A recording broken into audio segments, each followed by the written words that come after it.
You guys can please sit. Is this loud? You guys can hear me? Oh, sorry. All right. Good afternoon, everyone. How's everybody doing? Yay. My name is Gina Civile. I am one of the graduates specializing in college and career. Before we begin, I'd like to take a moment to acknowledge the land that we are standing on today. We are gathered on the unceded ancestral homeland of the Ramaytush Ohlone people, the original inhabitants of the San Francisco Peninsula. The Ramaytush Ohlone have maintained their sacred responsibilities as stewards of this land for generations. We honor their ancestors, elders, and community, and we recognize their strengths, resilience, and ongoing presence.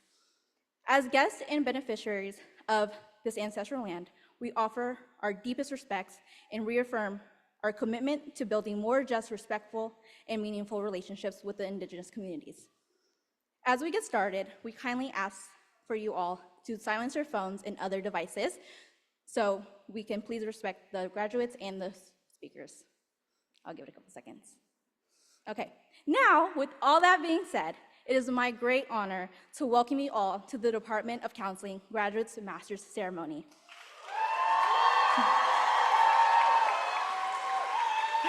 So please welcome Dr. Chronister.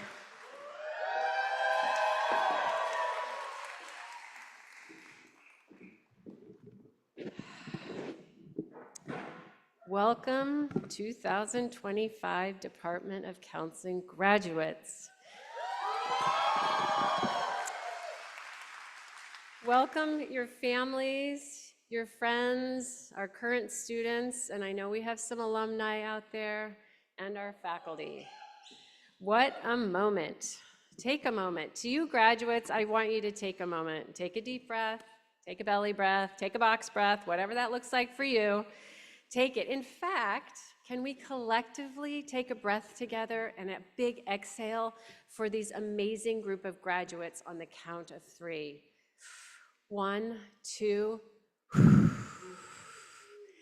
Graduates, give your nervous system a break, give yourself some love, and some love to the peers next to you. Congrats, breathe, you did it. You've done countless hours of field work, process notes, group presentations, self-reflections, mock sessions, case conceptualizations. You've written numerous papers, discussion posts, and even created podcasts. You've juggled all kinds of technological systems, Canvas, Box, Zoom, and our beloved Teams.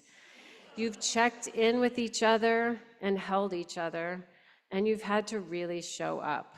Be present, be engaged, be vulnerable, take risks, give and take feedback, meet deadlines, and fill out lots and lots of forms. Your PCE, your ATC, your ROC, your hour logs, and well, your final cherry on the top, your CEP.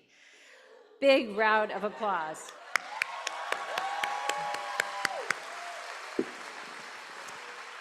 There is so much that goes into getting this program, and you've done it. You've done it while holding down jobs, commuting, volunteering, raising kids, having kids, caregiving, figuring out how to pay tuition and rent, navigating the bureaucracy in our university, and managing the morass of information that is hitting all of us all the time in every corner. And you are all holding steady on the verge of a new adventure. Well done, my friends. For family, friends, and loved ones of these amazing graduates, I'd like to say a few words about this program. Apparently, the word on the street, and this did not come from me, that we're the Harvard of counselor training programs. Now,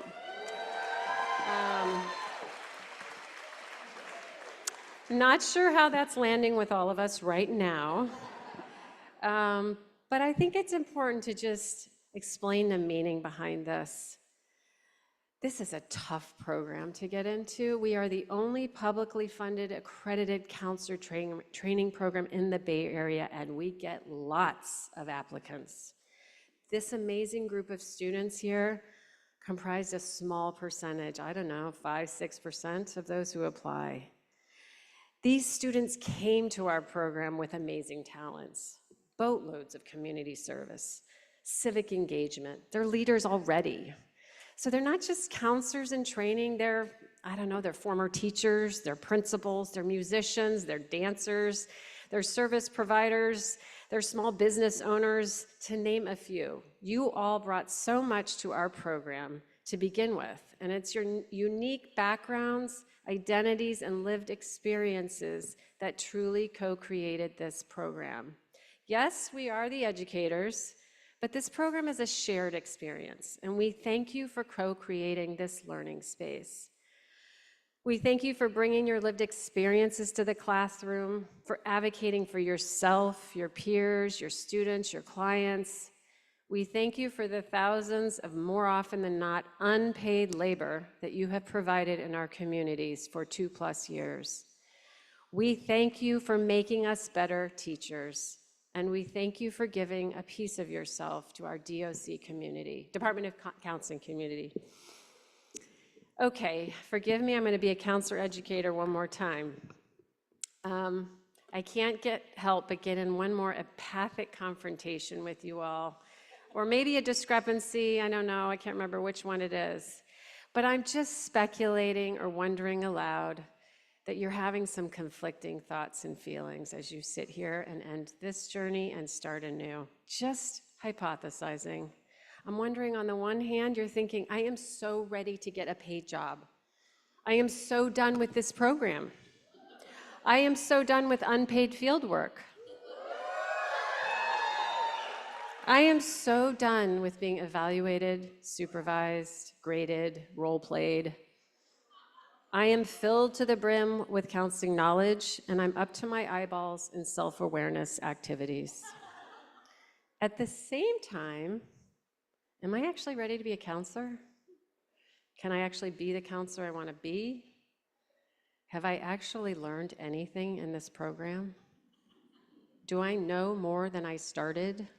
Do I need more classes on CBT, ACT, TFCBT, CACBT? You all know the acronyms, right? I need more. I need another summer class. So you might be holding those things. You might also be having some mixed feelings. Just hypothesizing. You might be feeling grateful for our program and for our lovely faculty up here, and you might be feeling a tinge of frustration, irritation, if not anger at our program and our faculty. Could be. You might even be feeling relief and joy, and also some sadness and anticipatory grief. But there it is, the counseling space. Holding complexity, sitting with contradiction, making space for all these multiple truths and experiences all at once at the same time, and often feeling like you have no clear pathway forward other than being in the present moment. And I might add, all while holding your own and your clients' social, political, and cultural context. It's not easy, and you're ready to hold that counseling sacred space. You have sat with the discomfort and deepened your cultural humility. You've stopped asking bunches of questions and giving advice. You're really listening. You're resisting harmful norms, and you're standing up to injustices. And I am fairly certain that you're all thinking about the well-being of your clients far more than you realize. You are ready to step into the role of counselor. Please stay connected with the DOC. Come back and share your wisdom with our students, join our alumni panels, drop us an email with your whereabouts, and I would be remiss if I didn't remind you to join Count Alum, submit your student experience survey, and all those other surveys I'm sending you over the next couple years. Joking aside, your input, experience, and story in this program matters deeply. And with that said, it is with such honor that I now introduce our keynote speaker, Melissa Lawton.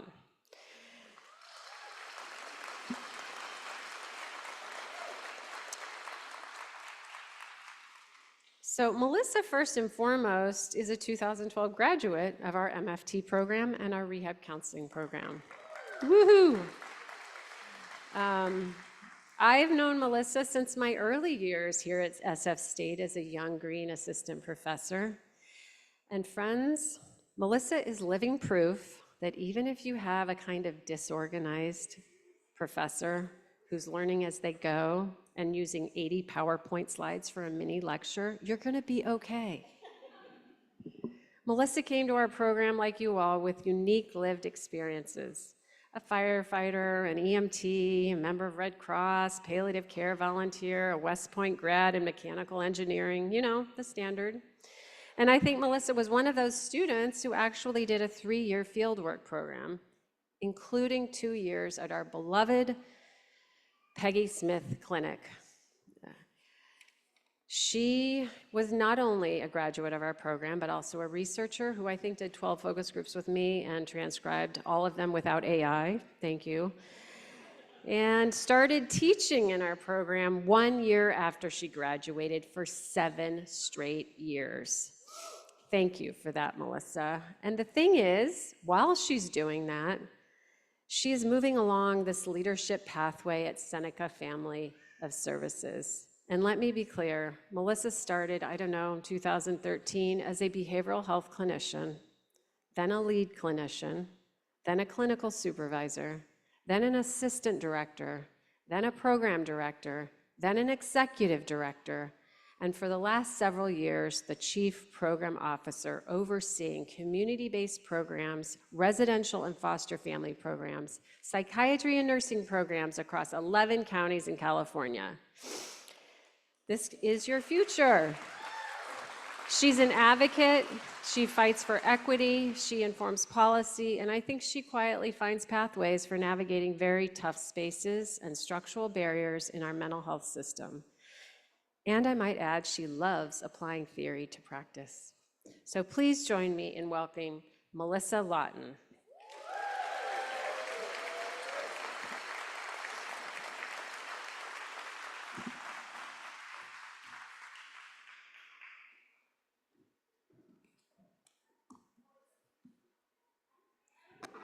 Wow. Thank you for that introduction. It's such an honor to be here with all of you today. Before anything else, I want to thank the faculty. In particular, I want to thank Dr. Julie Chronister. She already said I've known her, I guess, since her early years. I would have never known that it was her early years, but she's been such an inspiration to me in so many ways. As a student, as a research assistant, as an instructor in this department, and now as a friend and colleague. She saw things in me when I was a student that I didn't see in myself, and so I really thank you. Now, man, it almost brought tears to my eyes watching you all walk around and sit down. Congratulations on making it here. Julie already talked about all the hard work that you put in to be here today, and you've absolutely earned this moment. My name's Melissa Lawton. I'm a licensed marriage and family therapist, and I am a chief program officer for Seneca Family of Agencies. We're a large nonprofit in California and Washington states. In my current role, I support over 400 staff across more than 30 programs in 9 counties, not 11. It's a big job and one that I love, but it's a job I never imagined for myself. 13 years ago, I was sitting right where you all are. I remember that day clearly. I was a returning student who had taken 4 years to finish the program. And honestly, I wasn't even sure I was gonna make it to graduation. I mean, I was gonna graduate, but I wasn't sure I was walking. I showed up late, still a little sweaty from riding my motorcycle from Oakland, pulling on my cap and gown at the last minute and trying to stay awake during the speeches and waiting for my name to be called. I'll do my best to be quicker and maybe more interesting than my keynote. One thing I love about my job now is meeting my new staff. I'm always amazed at when someone tells me that they knew that they wanted to be a therapist or a social worker when they were a kid. That was absolutely not my story, not even close. I call my story the long way around. For most of my early life, I thought I'd be an engineer or an architect. I loved math, I excelled in school, and I was good at solving problems. But there was one problem I couldn't solve: how to pay for college. I grew up poor, raised by a single mother with multiple sclerosis. She retired when I was 10 and used a wheelchair full-time by the time I was 13. I took on a lot of responsibility for her care at a young age. School became my stability. After an early ADHD diagnosis, I learned to channel my energy into academics and sports. But no one in my family had gone to college. There was no blueprint, no trust fund, no here's how you do it talk. What I did have was a deep drive to build a stable life, one that looked nothing like the one I had come from. So at 17, I joined the Army. Oh. I went to basic training between my junior and senior years of high school. And because of how I performed, a member of the cadre pulled me aside and said, "You should apply to West Point." I didn't even know what West Point was, and I'm sure some of you don't know what it is either. That's okay. I applied, I got in. That's a completely different story. We could have a drink or a non-alcoholic beverage over that one day. But I graduated from the United States Military Academy as one of 9 Black women in a class of 900.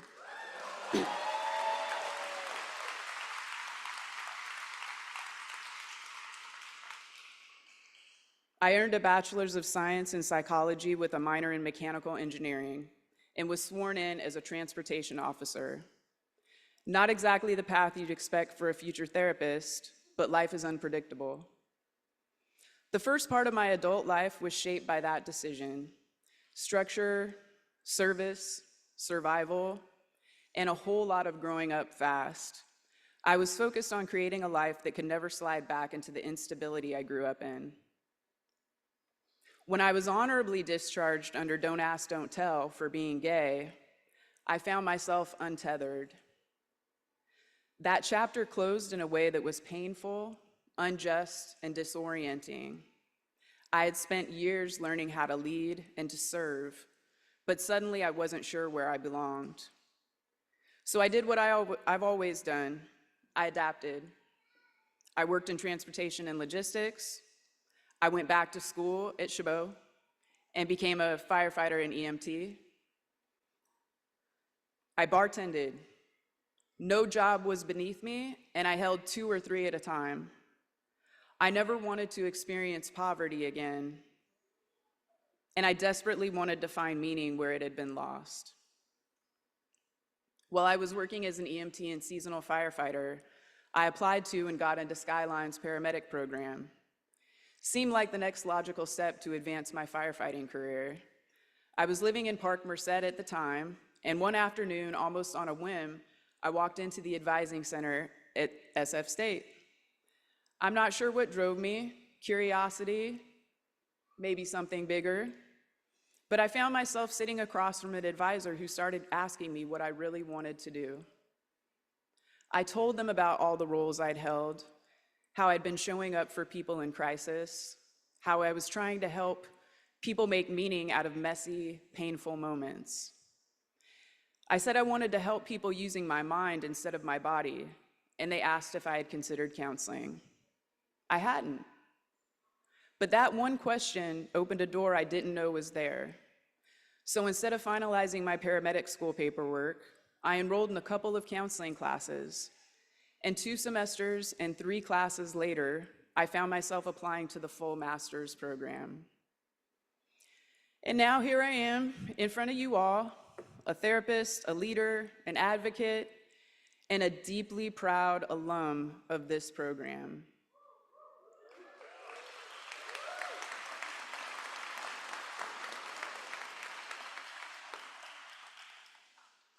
What I've come to realize is that my winding path wasn't a detour, it was the training. Every chapter, every job, every unexpected turn taught me how to listen differently, how to relate to people whose lives looked nothing like mine, and people whose lives, in painful and beautiful ways, looked exactly like mine. So I got a lot of papers because I needed big print.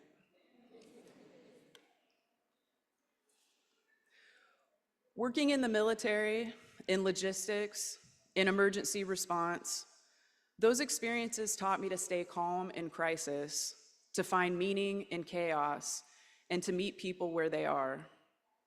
They taught me how to build rapport with clients who don't always trust easily, and to speak a language that feels familiar and not clinical. That's a gift I carried into every session that I draw on, into every session, and that I draw on now in managing staff members and community partners. So if your own path has been unconventional, if you've taken the long way around, I want to tell you, that's not a weakness. That's your wisdom. That's your strength. That's what will make you not just a good therapist or counselor, but the kind of therapist that gets it. And that brings me to a few things I want to leave you with today as you begin this next chapter. First, pace yourself. This work is a marathon, not a sprint. And let's be honest, some days it's an obstacle course with surprise emotional landmines. But you don't need to prove yourself all at once. You don't need to carry your clients on your back to be effective, because the truth is, they already have everything they need within them. Our job isn't to fix people, it's to help them see the strength, wisdom, and resilience they already hold. We are not saviors, we are guides, witnesses, encouragers. We hold up the mirror, ask the right questions, and walk alongside them as they do the hard, beautiful work of healing. You're allowed to be present, not perfect. The presence is your power. That presence, grounded, compassionate, and attuned, is what makes the difference. Second, be a lifelong learner. Graduation is a milestone, not a finish line. The real learning begins now, when the stakes are real and the textbooks don't always have the answers. You'll learn from your clients. You'll learn from your mistakes. You'll learn from listening more than you speak. And if you're open to it, you'll be constantly reshaped by the stories you hear. So take the CEUs, you have to. But read novels, watch documentaries, and listen to podcasts. Talk to people outside of your echo chamber. Take in the world with the curiosity of someone who knows you don't know it all. Curiosity keeps us human. Third, build advocacy into your practice. Therapy doesn't happen in a vacuum. Our clients live in a world that often marginalizes, traumatizes, and dehumanizes them. We can't ask people to heal in private while the systems around them stay broken.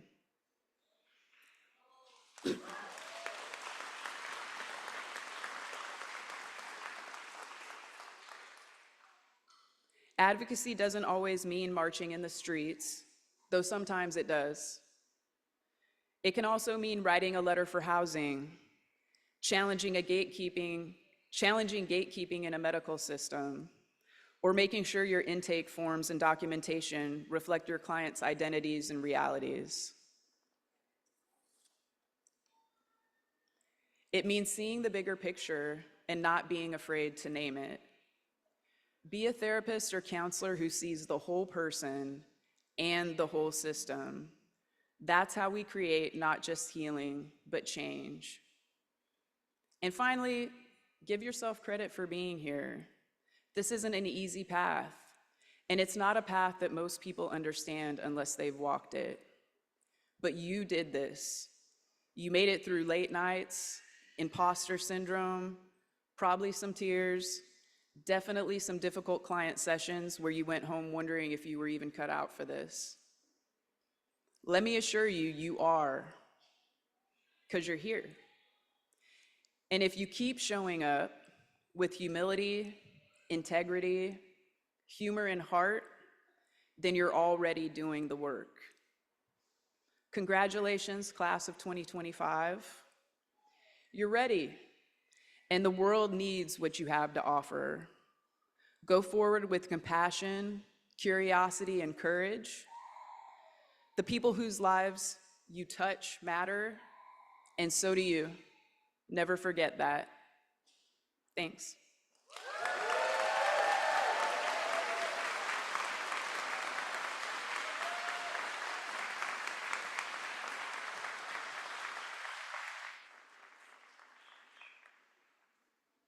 Wow, that was amazing, Melissa. Woo!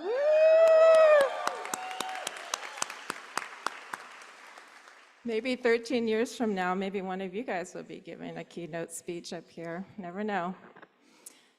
Hello, everybody. It's good to see all the friends and family behind our graduates. My name is Sandra Fitzgerald. I coordinate the Clinical Mental Health Counseling Program.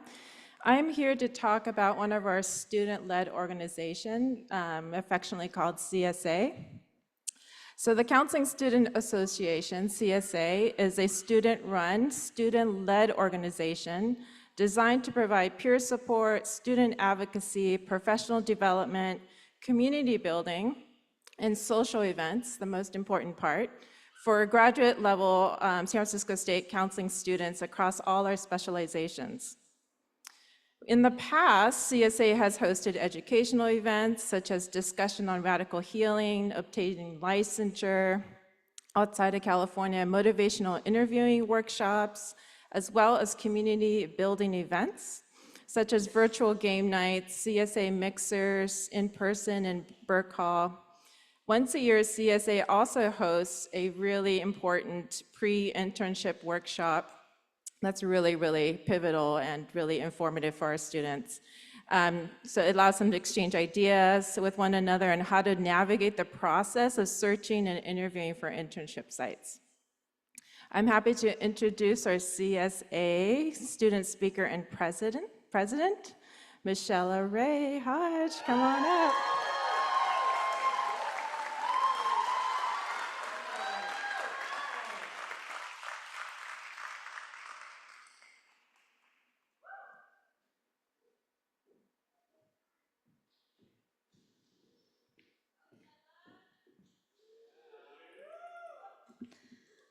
Hello, everyone. It's so nice to see all of you, and it's so nice to see how many people showed up to support all of my colleagues today. What a beautiful crowd. Thank you for being here. I just want to start out by saying it is such an honor to stand before you, not only as your colleague and your peer, but more importantly, as your friend. For those that don't know, I moved to California specifically to join this program. I didn't know exactly what I'd find, but I was searching for community, for growth, and for a sense of belonging. I found all of that and so much more here at San Francisco State University.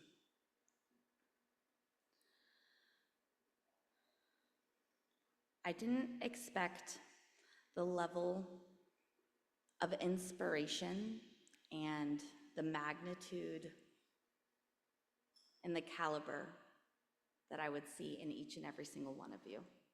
I cannot believe how much I've grown through knowing you, watching you work, being in practicum with you. It's been the best part of my journey here. One of the places that I truly felt that sense of belonging that I was searching for was the Counseling Student Association. CSA became more than just a student org. It became a space for connection, for leadership, collaboration, and advocacy. Together, we built something lasting, not just for ourselves, but for all of those that come after us. What brought us together was more than just shared interests.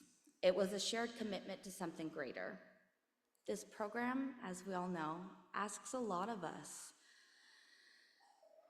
As we heard, it's the practicum classes, the papers, the more papers, the forms, and the lack of sleep, and managing not only your own emotions, but the emotions of your clients, of your friends, of your family. You know, it's late night studying.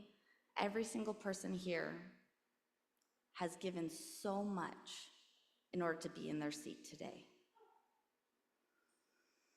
Being here is a tremendous honor.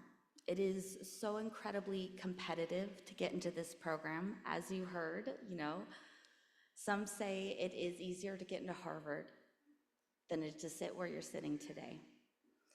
Thousands of people apply to this program. And if you look around you, the people who made it, you are each elite. And not because you were chosen, but because you endured. Because day after day, no matter how hard it was, no matter what you had to give to be here, you showed up, and you showed up with 100% of who you are.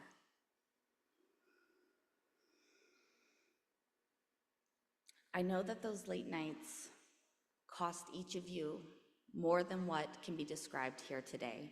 And I know that all of you bring lived experiences that could not otherwise be explained by someone who did not they themselves experience it.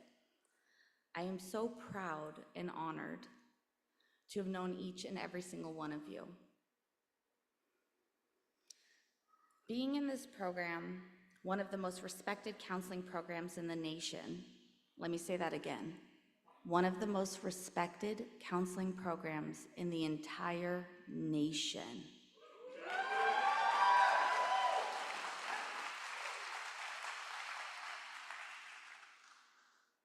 It is a feat that is not for everyone.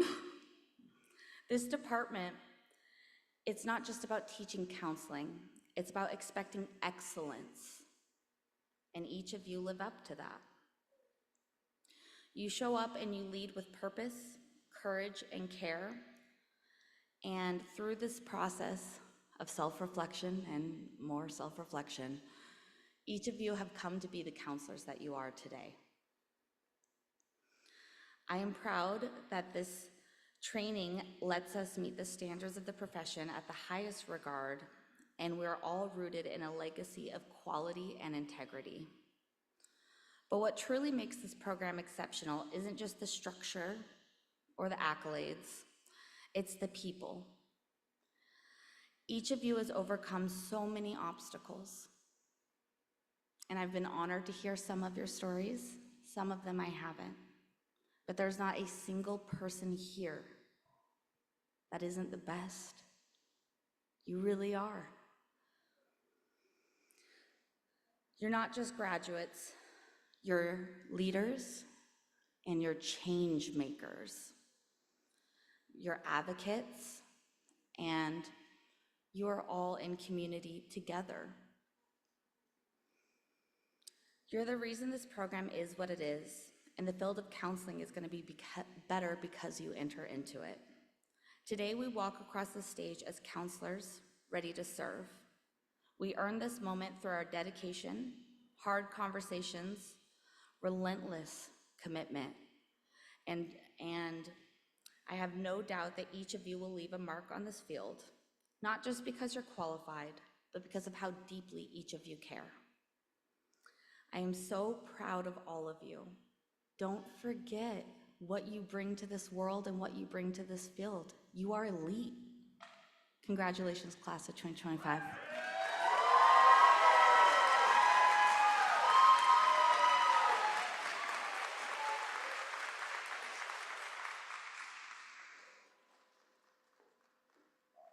Thanks so much for that, Michelle Ray. What's up, y'all? So my name is Dr. Bynes, Dr. Derek Bynes, one of the faculty here. Just here to just briefly acknowledge the First Generation Counseling Student Association. Shout out, sir. The purposes of this organization are to provide academic, professional, and personal support and resources to first-generation graduate students within the Department of Counseling here at San Francisco State, regardless of specialization or emphasis. By providing such resources, this organization's aim is to prepare and support members of the graduate counseling students and once graduated counseling professionals. And so just really quickly, the organization was founded really just wanting to, after conversations about supporting first generation students who were having particular challenges in adjusting and kind of learning how to do graduate school and then how to do kind of postgraduate school. And so this organization's mission is really just to support those folks while in the program and beyond. Thanks, y'all.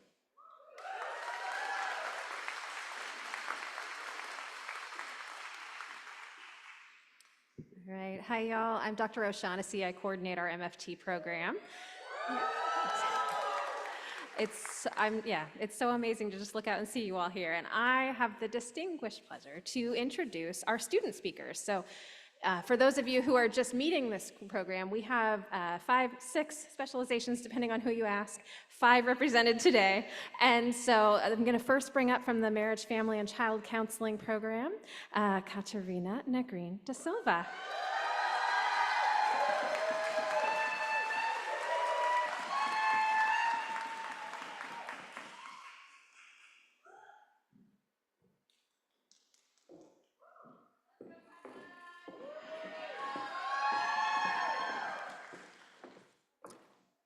Hi, everyone.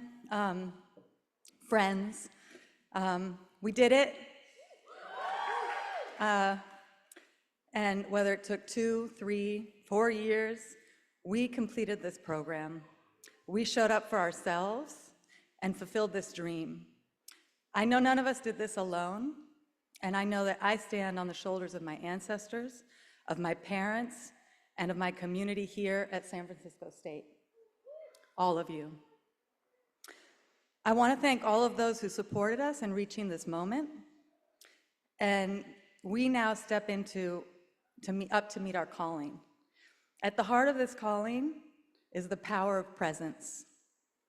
As marriage, family, child therapists, we carry with us principles of person-centered practice, the radical idea that people are not problems to be solved, but whole complex beings, worthy of dignity, empathy, and unconditional positive regard. We know our clients are the experts of their own stories, and we know that it is not our job to fix them, but to walk beside them, acompañando, to witness, honor, and hold space for healing. We also recognize that personal pain is often rooted in collective wounds. Systems of oppression, including racism, sexism, poverty, homophobia, transphobia, ableism, xenophobia, to name some, inflict trauma. We know our work must be justice-oriented, and that healing and change, and that healing must be tied to liberation. We are not neutral. We are advocates, co-conspirators, and change agents.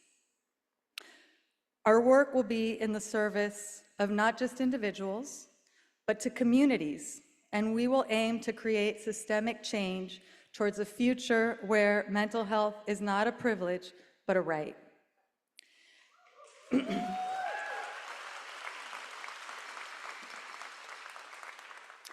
As graduates of this college and this community, we have a multicultural lens, and not only will we be culturally competent, but we will be culturally humble, self-aware, self-reflective, and willing to be uncomfortable.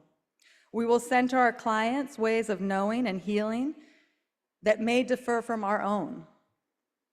We will be able to see our clients' strengths, joys, and resilience, not only their pain. Let us bring our authentic selves, our identities, stories, and imperfections into this work. The most healing gift we offer is our presence. My hope is that we will stay connected, collaborate, and continue to support each other in weaving this work. Thank you.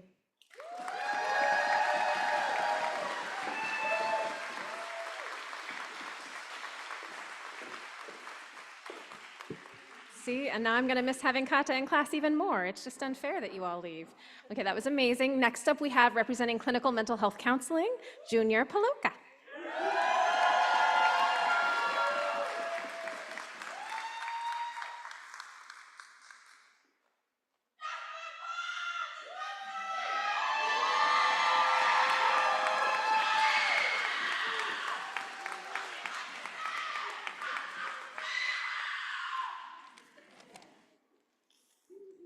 I love you, baby.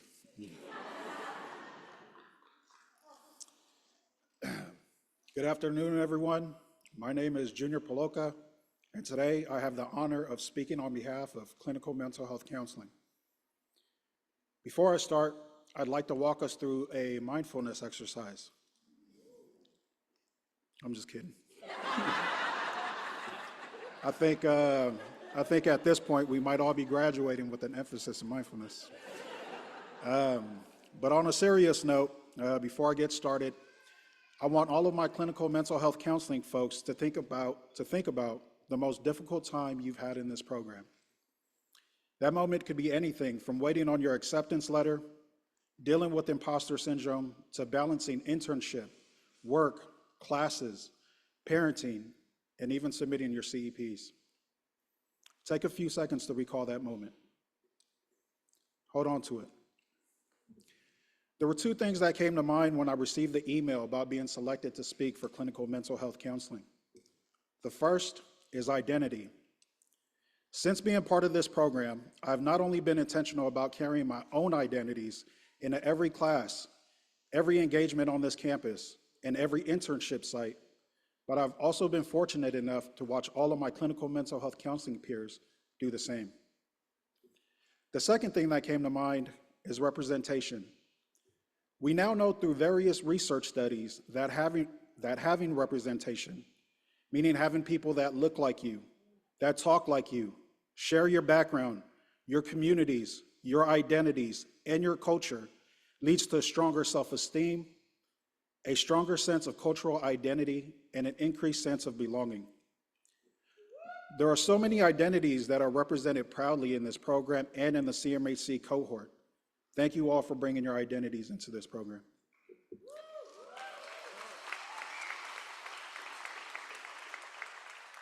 I also want to give a quick shout out to the clinical mental health counseling professors that have guided us to this moment. Dr. Kwan, I don't think Dr. Kwan's here, but I love Dr. Kwan. Dr. Fitz, actually wrote about Dr. Fitz in my, when I applied to get in my statement of purpose. You've been really influential. Thank you for everything. Way to represent AAPI. I also want to give a quick shout out to all our military vets that are graduating today, especially, yeah, especially my infantry folks. We got our blue cords on, so if you see us, you know what it is. Now, I'm not sure who all voted for me to come up here and speak for clinical mental health counseling today. Thank you, though. So we'll do it like this. If you're graduating today with a specialization or emphasis in clinical mental health counseling, raise your hand. Keep your hand up. If no one has told you this yet, let me be the first to tell you. The work that we have done and we will continue to do is important. The people and the populations we serve are important. The identities we proudly carry and the identities we proudly represent are important. There's a good chance that somebody in this room, somebody in your life, maybe even one of your clients, are thankful that you chose this path today. Be proud. At the beginning of this speech, I asked you all to recall the most difficult time you've had in this program. Look around you. Take a moment to look around you. Take this moment in. We made it. Clinical mental health counseling, class of 2025, congratulations, we did it, baby.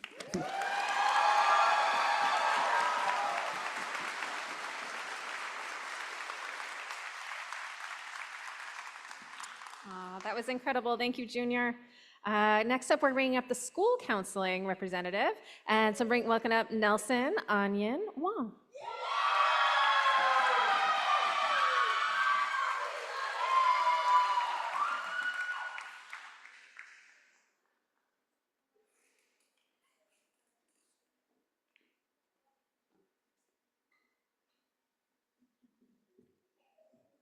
Hello, everyone.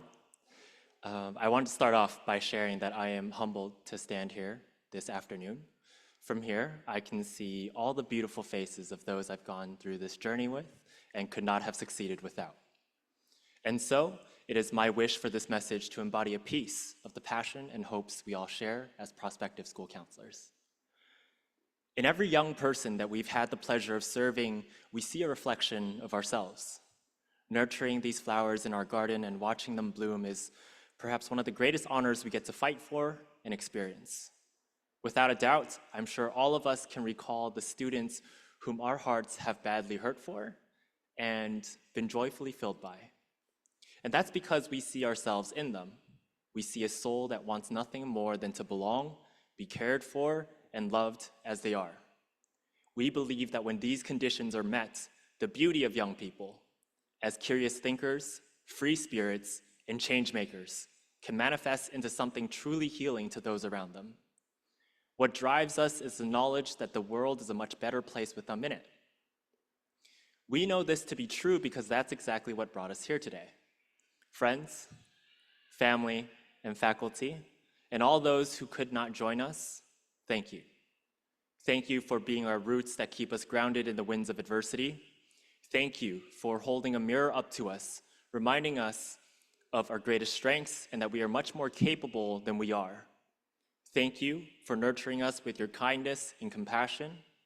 Thank you for equipping us with the knowledge and tools needed to create the change we want to see. And finally, thank you for loving us. To my cohort, I will forever cherish the support, vulnerability, and hopefulness we showed to one another.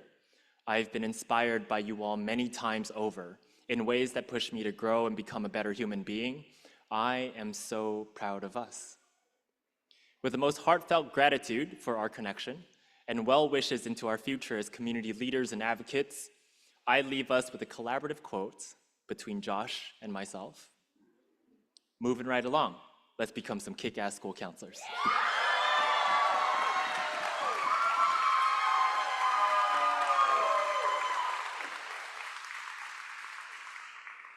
I love it, Nelson. Thank you. Can't wait to all of our students around the Bay to get to benefit from you all in paid positions. All right. I just wanted to give, I'm watching Dom and Stephanie, and I just wanted to give a shout out of thanks to all of our volunteers today who are making this happen, the other students. So I'm just noticing you all running, you all are amazing. So thank you for that. All right, continuing on with student speakers. Next up, we have the college specialization, and we have Crystal Santamaria Afuang.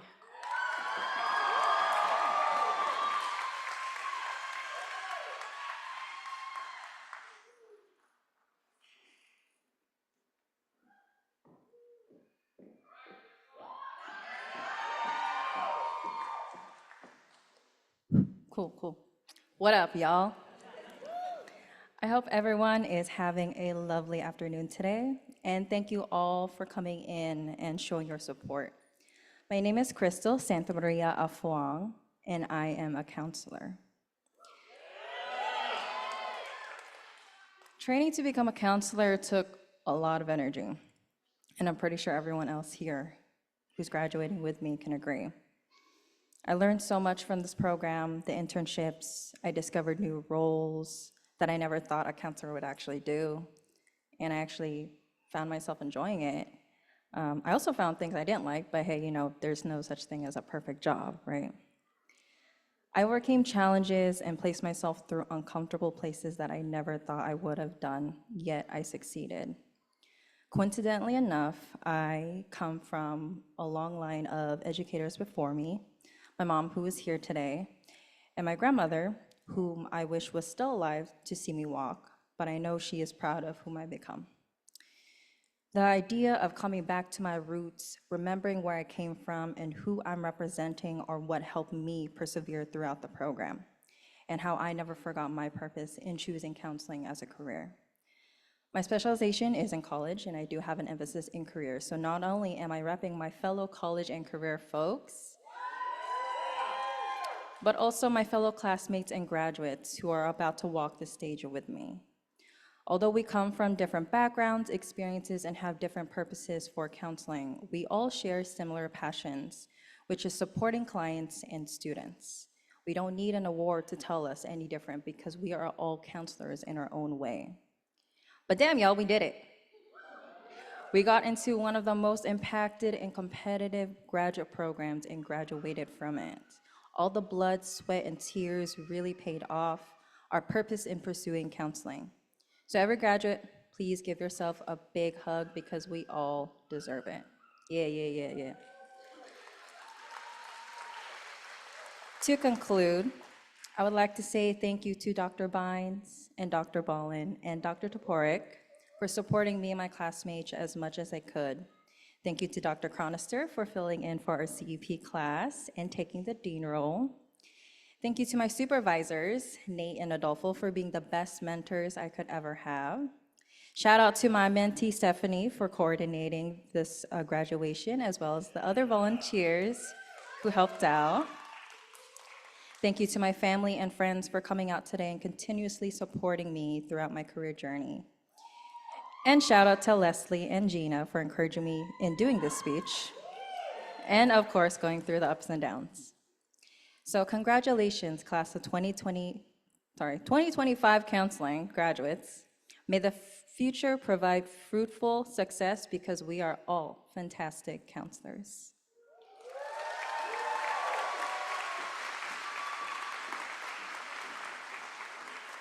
Amazing, Crystal, thank you. All right, this is a tall order, but we're gonna have, for the career specialization, we're gonna have Jose Francisco Roa come up and close us out.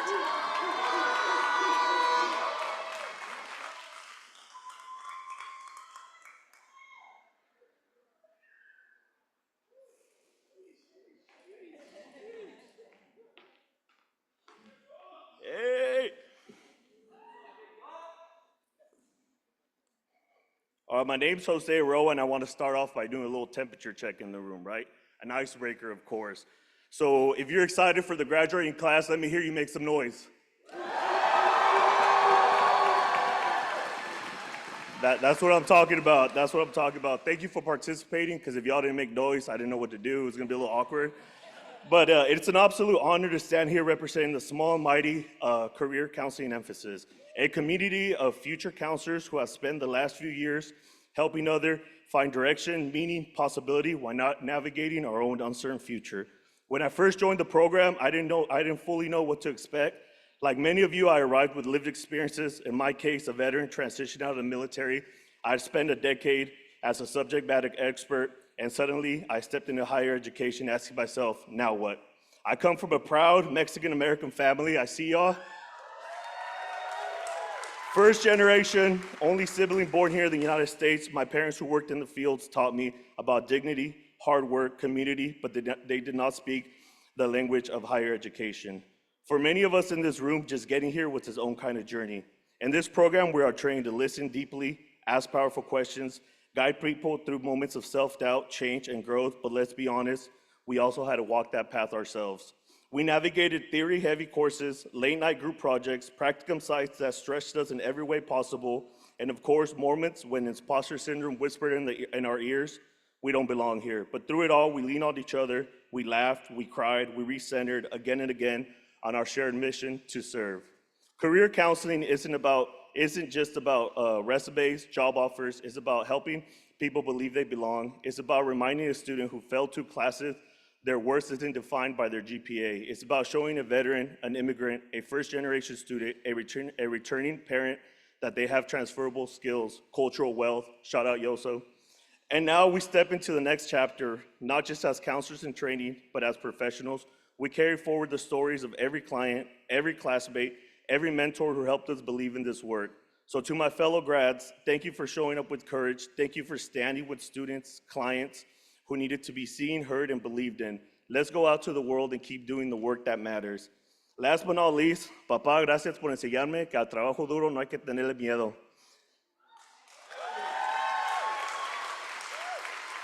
Congrats, class of 2025. You are all distinguished students, and we got this.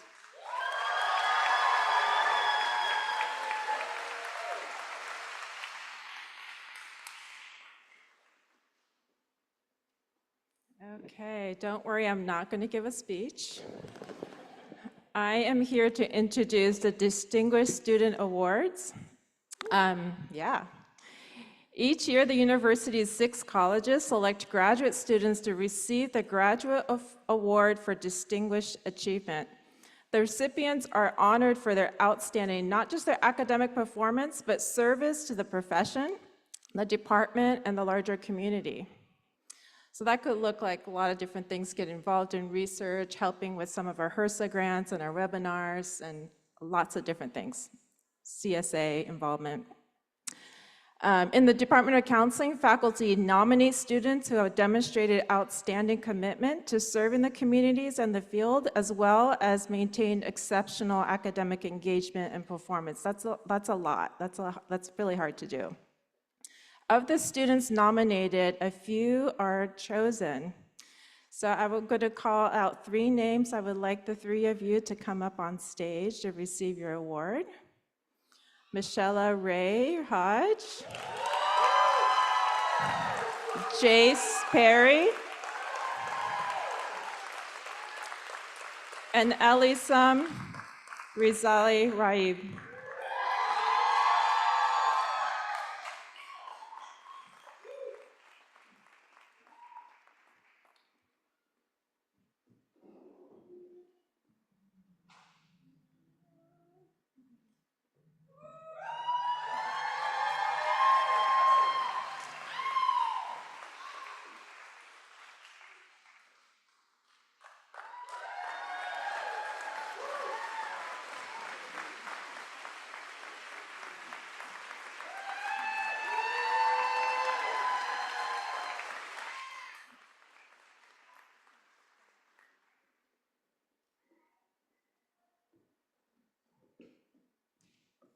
It's me again. Okay.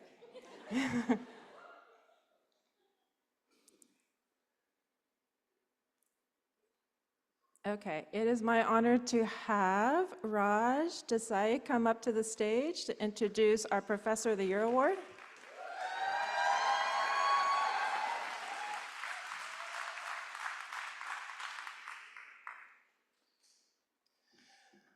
The Professor of the Year Award recipient was nominated by the graduating students of the Department of Counseling. The criteria stated that the nominee should be a professor who positively impacted your experience in the program, taught a class you really enjoyed, or was influential throughout your graduate school experience. This year's recipient has impacted students through her teaching and mentoring and has made a positive influence on her students. When I think of this year's awardee, I think of how she initiated the Spanish-speaking counseling student group to address the growing need that she sees for more culturally responsive bilingual providers. She embodies the quote, "Del dicho al hecho hay mucho trecho," which basically means talk is cheap if you can't walk the walk. Thus, she embodies critical counseling pedagogy. Paulo Freire asserts that if I am not in the world to simply adapt to it, but rather transform it, and if it is not possible to change the world without a certain dream or vision for it, I must make use of every possibility there is to not only speak about my utopia, but also engage in practices consistent with it. She embodies this every day in her multiple roles as an engaged scholar activist, mental health professional, mentor, community organizer, and caregiver. Over our time in this program, she has not only modeled how to approach this work with the care, compassion, and fidelity needed to truly do this work, but also helped support many of us here in our struggles, all while navigating her own acute personal grief. We don't talk much about how to do this work through our own grief. I don't know that any counseling program really does that well in preparing for us for this field. But she taught us in the way she shows up and cares, because that is who she truly is.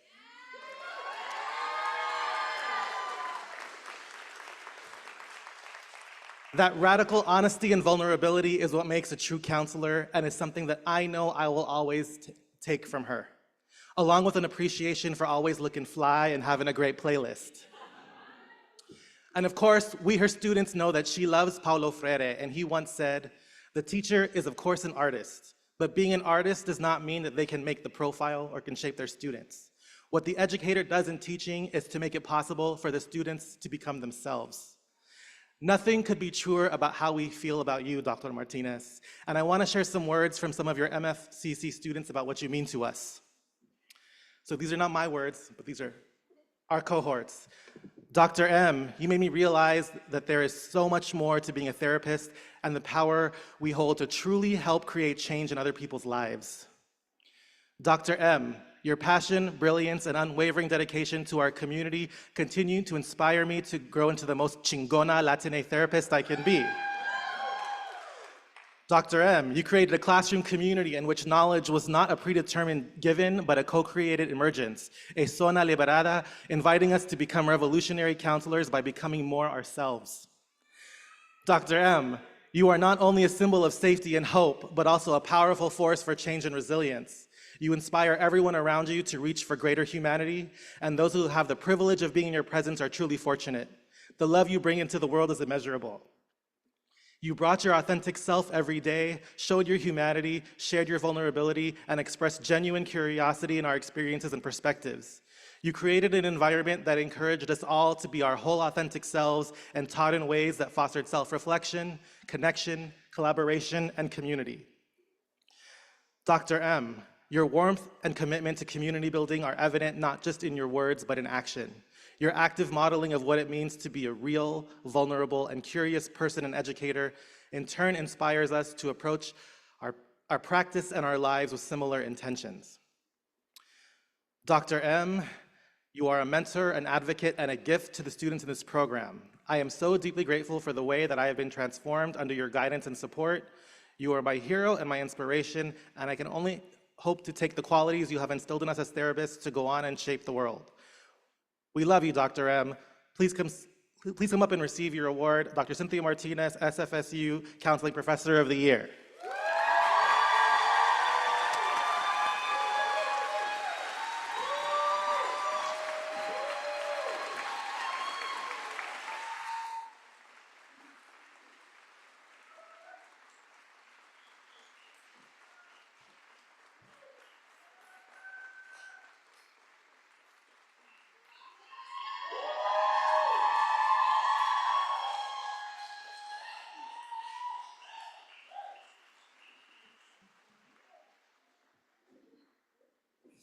Y'all made me ugly cry.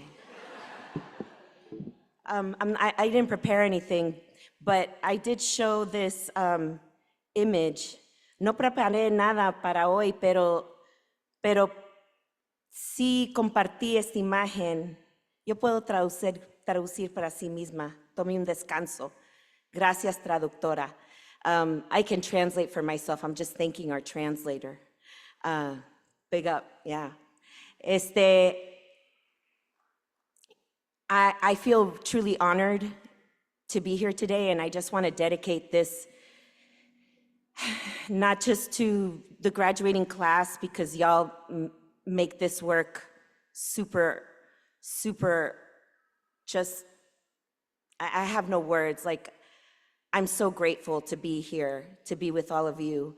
Nada más quiero decir que voy a dedicar este reconocimiento no solamente a la clase de este año, porque han hecho un impacto tan grande sobre de mí, but I also want to dedicate it to my mom, who passed away last year and who I would have not graduated from any program, including my doctoral program, or been able to be here today with you all. Blanca Rosa Martinez, she passed away last October. Nada más quiero dedicar este reconocimiento a mi madre, que falleció el 30 de octubre del año pasado, sin quien ella no estuviera aquí enfrente de ustedes. Es la que me ayudó a pasar por todo hasta mi programa de doctorado, Blanca Rosa Martinez. And I just want to leave you with words from Toni Morrison. Have y'all heard of Toni Morrison? Maybe you have heard of her. Nada más les quiero dejar con unas palabras de una escritora, Toni Morrison. For those of you who haven't heard of her, she's a brilliant writer, woman, Black woman, activist, una activista, una escritora afroamericana. She says, I tell my students, when you get these jobs that you have been so brilliantly trained for, just remember that your real job is that you are free. You need to free somebody else. If you have some power, then your job is to empower somebody else. So please do this for others, including your cousins, your friends, your homies, your families, your grannies, your aunties, everybody. Do this for each other and stand in solidarity with each other. Nada más voy a traducir. Toni Morrison dijo, le digo a mis estudiantes, cuando ustedes adquieren estos trabajos que ustedes han sido tan brillantemente entrenados, acuérdense que su trabajo real es que usted está libre y que usted tiene que liberar a otro. Y si usted tiene un poco de poder, utilice tu trabajo para empoderar a otros. Muchas gracias. I love you all. Thank you so much.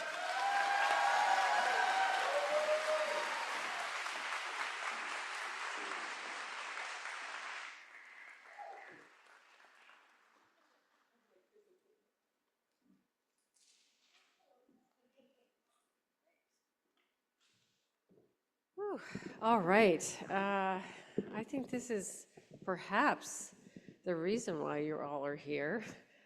We have now come to the moment you've all worked for. It is my pleasure to begin the conferring of degrees and certificates. So I will begin to read the names of the graduates as soon as you all start lining up here.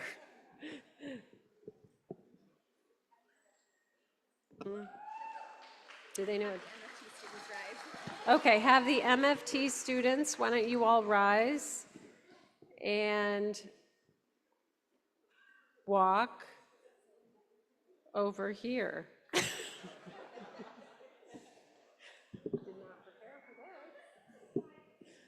Who's next after MFT? They're going to do it, but it'll be CNHC next. It's for them. Oh, here, okay. Oh, it's on that.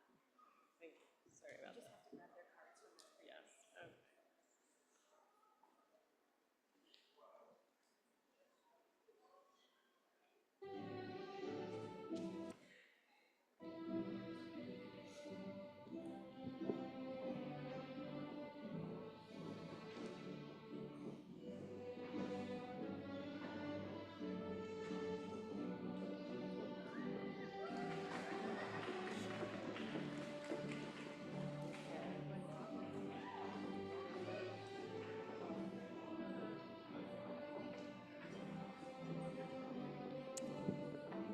Okay, Catarina Negrin da Silva, M, Marriage, Family, and Child Counseling.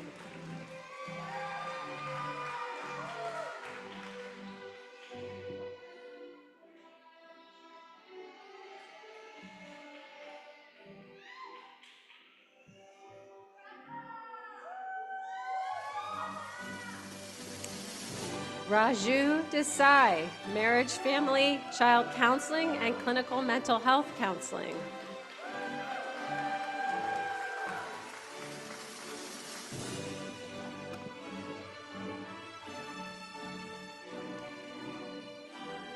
Flavia Caroline Rodriguez, Marriage, Family, and Child Counseling, and Clinical Mental Health Counseling.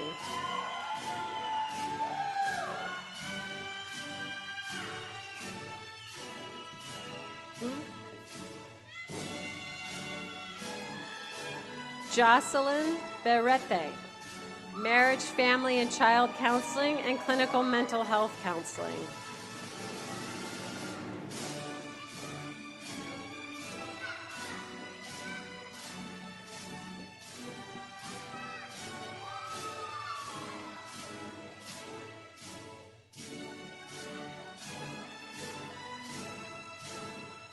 Sarah Christina Guerrero Arusha, Marriage, Family, and Child Counseling, Clinical Mental Health Counseling.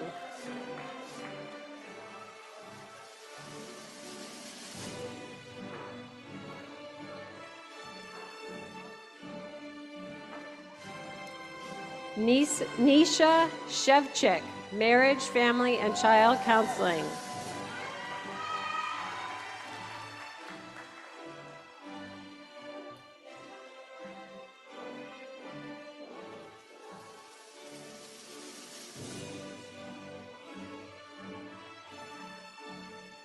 Mirisen Ozpak, Marriage, Family, and Child Counseling.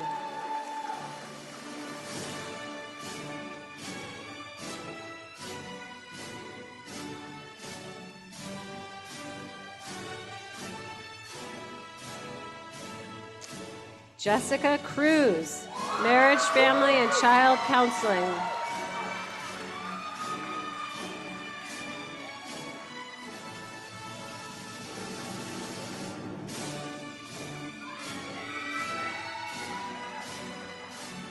Kelly Woods, Marriage, Family, and Child Counseling.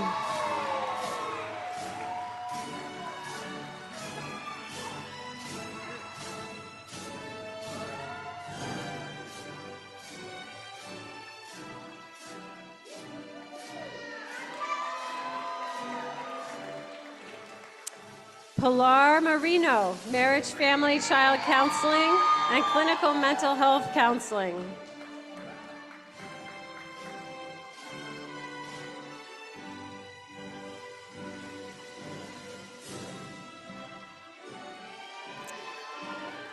Elizabeth Yasmin Aguas Gutierrez, Marriage, Family, and Child Counseling, and Clinical Mental Health Counseling.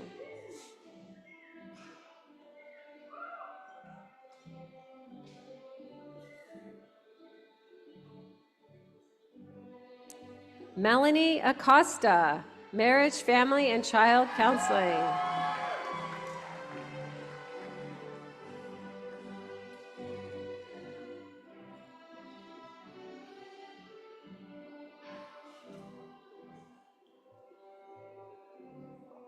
Dana Catherine Hooer, Marriage, Family, and Child Counseling.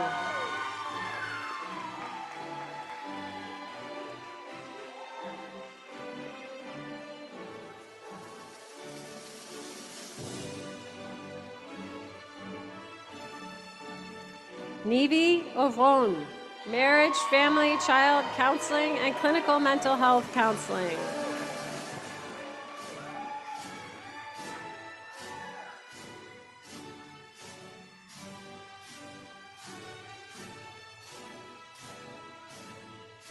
Matthew Fernandez, Marriage, Family, and Child Counseling.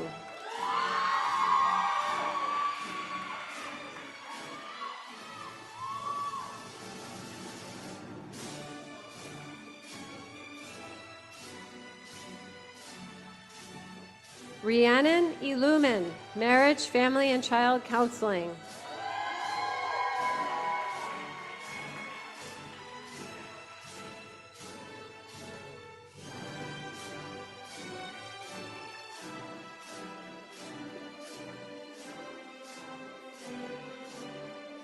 Andres Felipe Ortenzi, Marriage, Family, Child Counseling.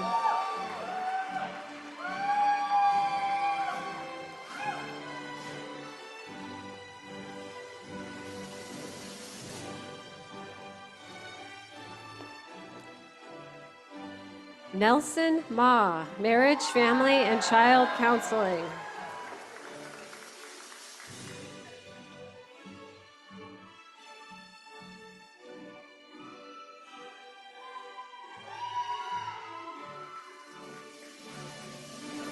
Pamela Roja, Marriage, Family, Child, and Counseling, and Clinical Mental Health Counseling.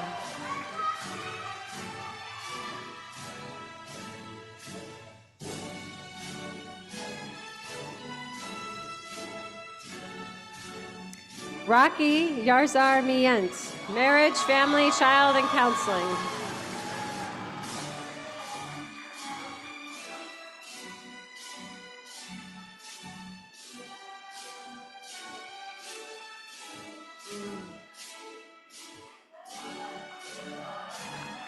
Abby Warren, Marriage, Family, and Child Counseling.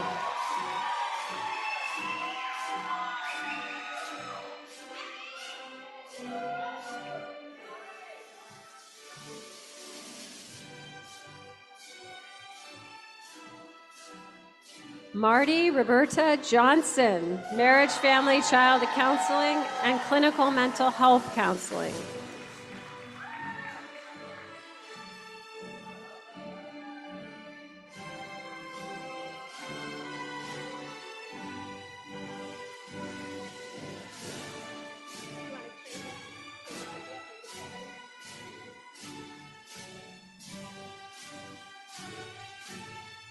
All right, Spencer Gilbert, Clinical Mental Health Counseling and College.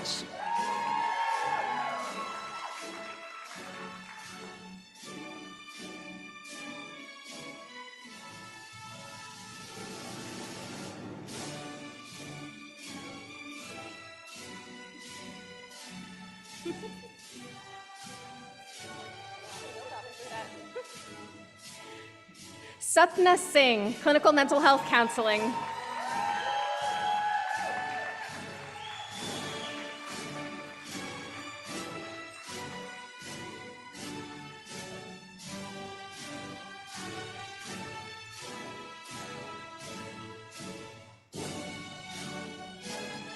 Agnes Leong, Clinical Mental Health Counseling.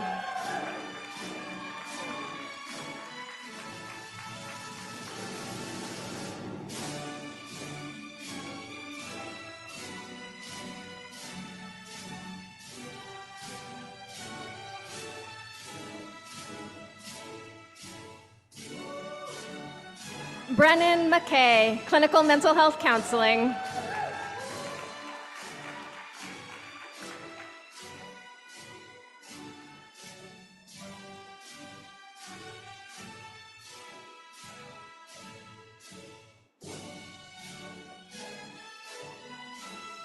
Marketa Novosadova Boler, Clinical Mental Health Counseling.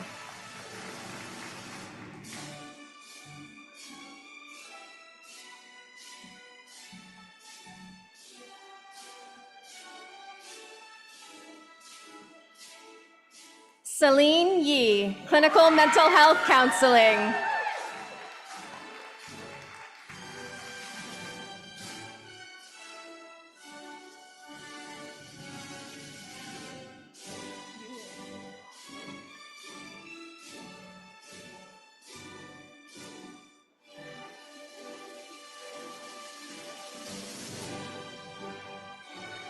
Nicole Paula Kramer, Clinical Mental Health Counseling.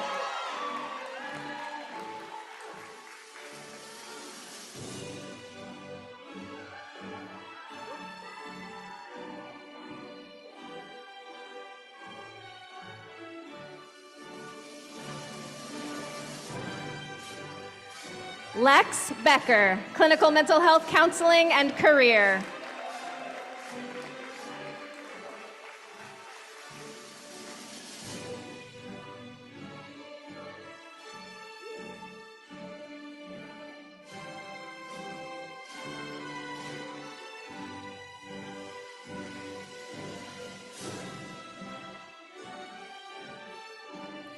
Danielle Labrie, Clinical Mental Health Counseling.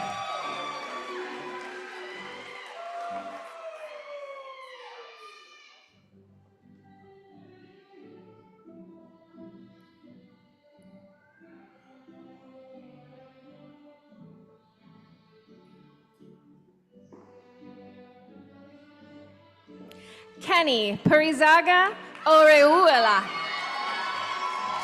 Clinical Mental Health Counseling and College.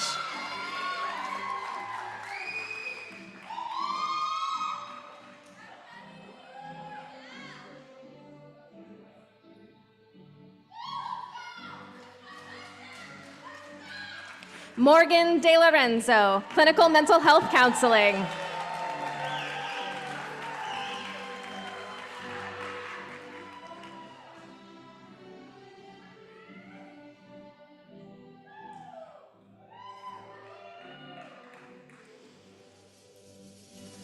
Junior Paloka.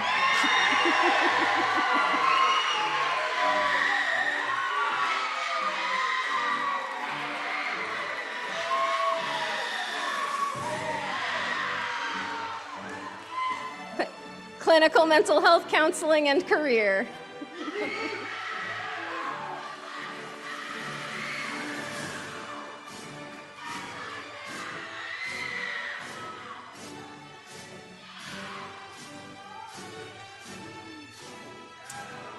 Michelle Ray Hodge, Clinical Mental Health Counseling and College.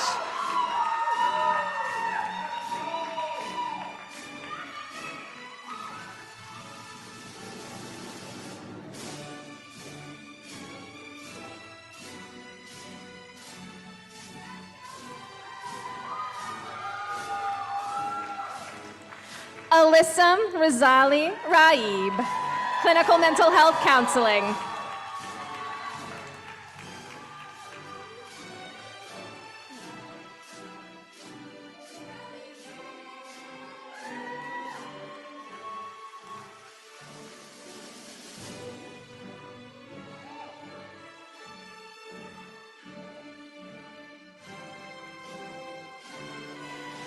Jace Perry, Clinical Mental Health Counseling.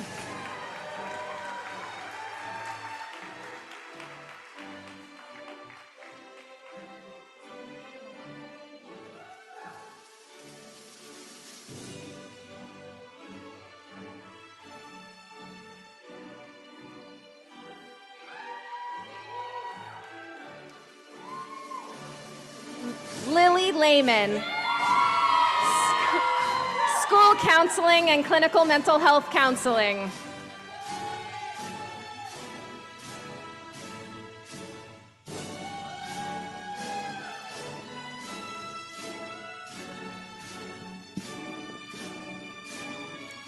Peter Hoon Jun Kim, School Counseling.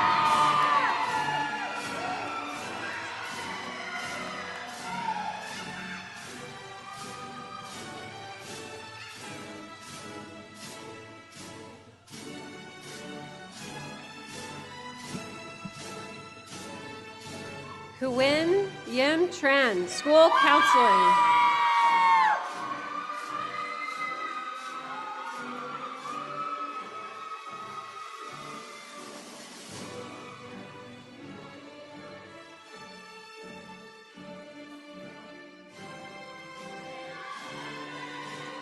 Ada Wenting Yu. Sorry. Ada Wenting Yu, School Counseling and Clinical Mental Health Counseling.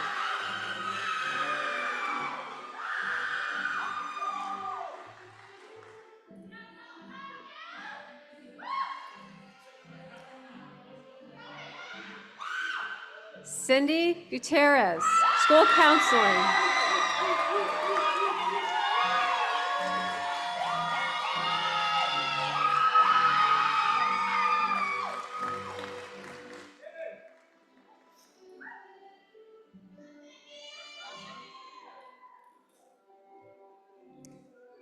Alexa Andrea Morales, School Counseling.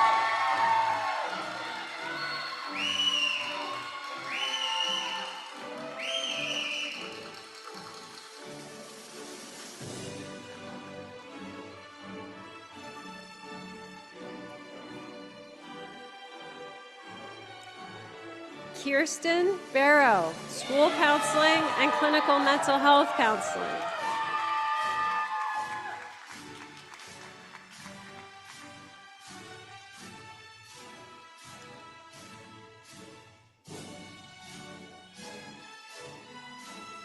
Nelson Anyin Wang, School Counseling.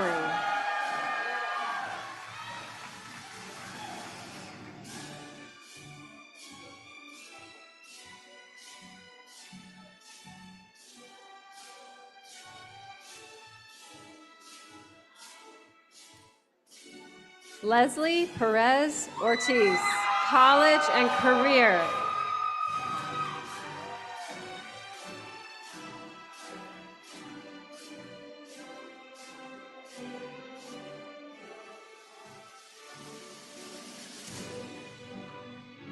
Negwa Esmail Al-Ghazali, College Counseling.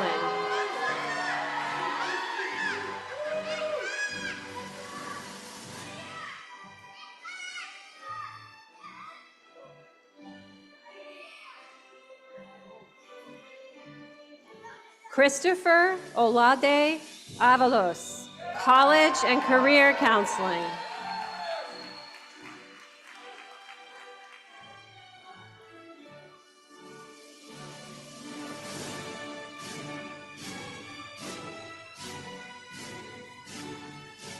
Sammy Tree Fry, College, Career, and Clinical Mental Health Counseling.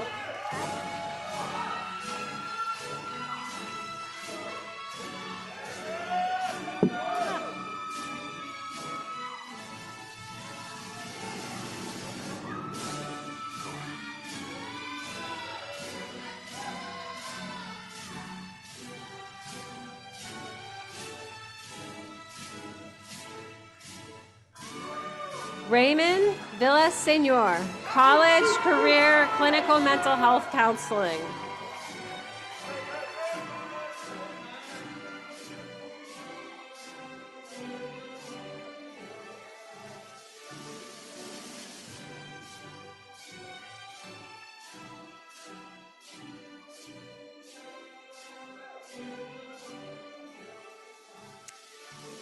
Zoe Anderson, College and Career Counseling.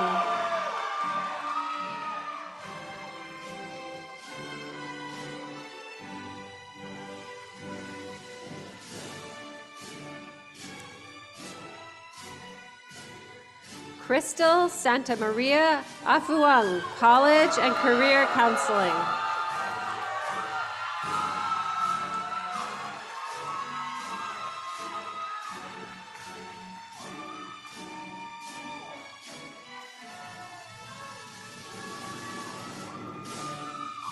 Gina Civile, College and Career Counseling.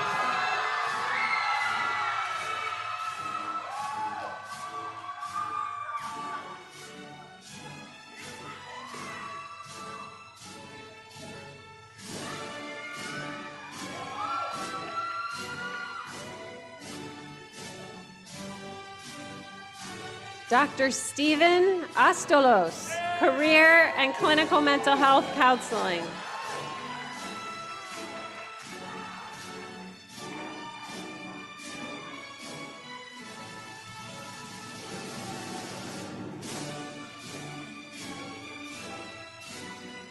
Jose Francisco Roja, Career College Counseling.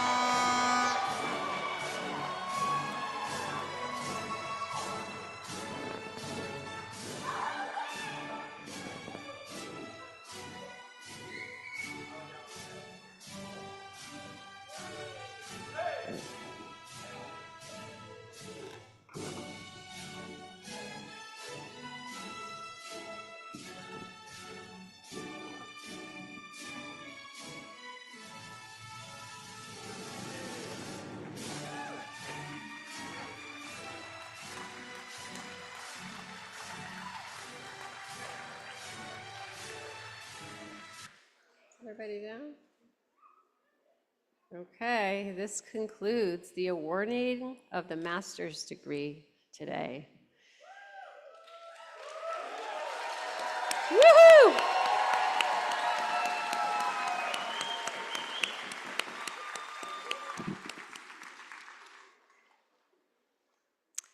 And now, graduates, please rise. It's time to move your tassel from the right side to the left side.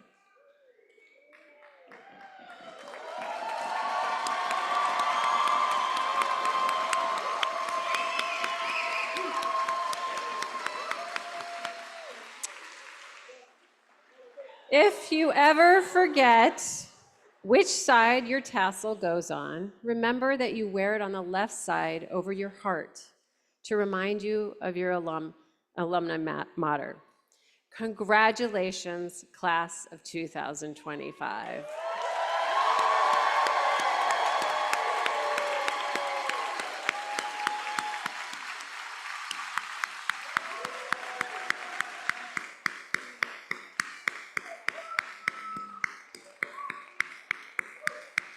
This concludes our ceremony, so throw your hats, hug each other, and this is our time to celebrate you all.